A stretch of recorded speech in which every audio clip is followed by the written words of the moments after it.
very good afternoon to all of you. How have all you been doing in the last 1 week or so? Right now, the National Day of Malaysia is just around the corner. Every year we celebrate it on the 16th of September.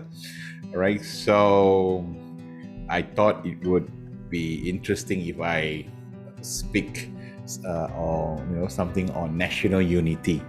Right, so it'll be a bit different from what I normally do. All right, but I thought let me address some of the issue that we have, and and I've decided to name the little sharing of mine as the answer to unity. Now, national unity can come in many forms. So, and I would like to share some of them with you. Right, the first one that you see here is racial diversity. See, as the Malaysia Days is coming nearer, right, we need to reflect on the unity and the harmony that has been keeping us together, despite the different races and cultures that we have in Malaysia. We really, need to emulate the racial unity, all right, especially, in the East Malaysia. They are actually a very good example, and they would be an amazing role model of racial unity, where the different races can mingle together freely. And this is because not a single political party is dominant there. Every party has a role to play, right? No matter how small it is. So this can be easily emulated by the West Malaysia or the Peninsular Malaysia. So and they will put the peninsula to basically West Malaysia to shame on how they achieve racial unity.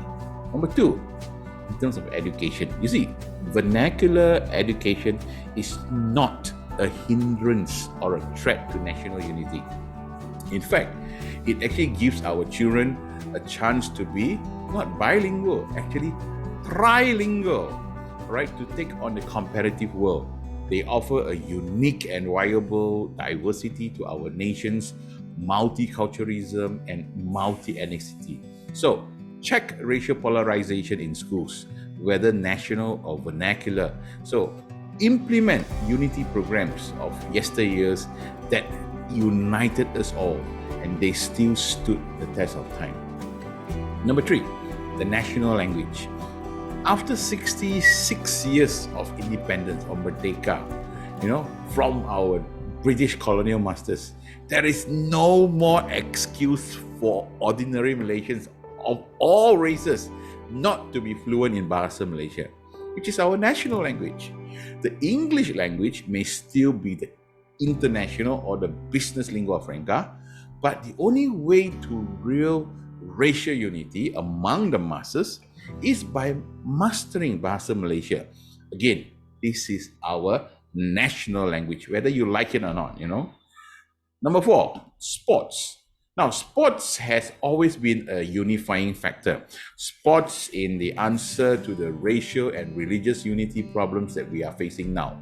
Too much unsavory words were said during each election campaign to unite a nation after each intensely fought general election. You see, sports is the most effective and viable remedy to bring our citizens of all political inclinations and races together under a common platform. So when the Malaysian cheers the groups and support the athletes at stadiums, the ethnicity of the athletes is never an issue. That's the beauty of sports as a unifying factor. National unity can also be harnessed by getting Malaysians to view, for example, the World Cup together, right, in the mamak shops, right, or what we call the 24-hour restaurants, cheering their respective favorite teams in actions. Nothing beats the way Malaysians come together in stadiums to cheer for Harimau Malaya, which is, or their favorite EPL team, the English Premier League teams. For those of you who are old enough, we have been, we support Lee Chong Wei, Azizo Hasni Awang, Pandalela Renong, or Nicole David. And it was also in the 1970s, if you are really, really old enough, when people like Mokhtar Dahari, So Chin An, Arumugam, Santokh Singh, who played as a team. When a goal was scored, in the rain-soaked Merdeka Stadium, fans of all races will just jump up and they just rejoice together. So watching the nation, right, winning the Thomas Cup way back in the year 1992 brought Malaysians of all races united together. And the entire nation just dropped their tools and rooted, for Malaysia for that 6 hours. It was such an important match of national interest, and our nation beat as one. Number 5 is festivals. You see, we have a very unique culture in Malaysia, which is the culture of open houses, where we reach or we visit one another. All right, and really, this should be encouraged. Are we not glad that we are the only nation in the world with fireworks all year round? I mean, we don't only play fireworks during the Chinese New Year, but also Hari Raya, Diwali, Christmas. Wow! So it is really a true muhibah spirit that, indeed, that we can show to the world. So festive reasons will bring a true message of unity and hope to all Malaysians. So whether we are Christians, Buddhists, Hindus, or Muslims, or Taoists, we all celebrate together, all right, in peace and in harmony. So, and especially during these festive seasons, all Malaysians can unite together and forget all of our differences that can lead to racial and religious conflict. Number 6, national consultations. Now, we must hold national unity conferences regularly, all right, among the races, right? And this can only succeed if the various parties, the various groups, from top leaders to ordinary citizens, play their role to uphold unity. It's very important. Number 7, leadership by example. Now, you have seen it, especially, in the last 4, 5, 6 years, there have just been too many racial comments that have been spilled, by certain leaders that can threaten racial harmony. Political leaders can keep peace and harmony by not making the seditious remarks against another race. So I really do agree, stiff action should be taken against anyone who touches on the 3R issues. Number 8, civil service. We should really look at, I know the government have begun to do this, but we should really look at initiating campaigns to recruit more youth of all races, as police officers or the army, or the different uniform bodies, to reflect the multiracial composition of the nation, right? And number 9, which is the spirit of patriotism.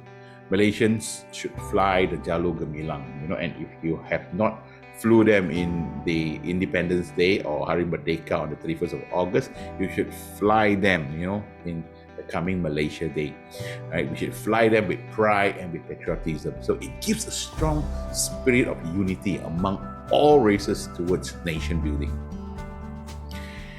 And the last 3 points here is we need to learn from history. See, the elder generation is more racially united because of why? They tasted a bitter struggle, all right, since the independence days. So the younger generation today, we can learn a lot from them. Number 11, we need to learn from our neighbors. Our neighboring nations like Indonesia, Singapore has looked beyond racial lines.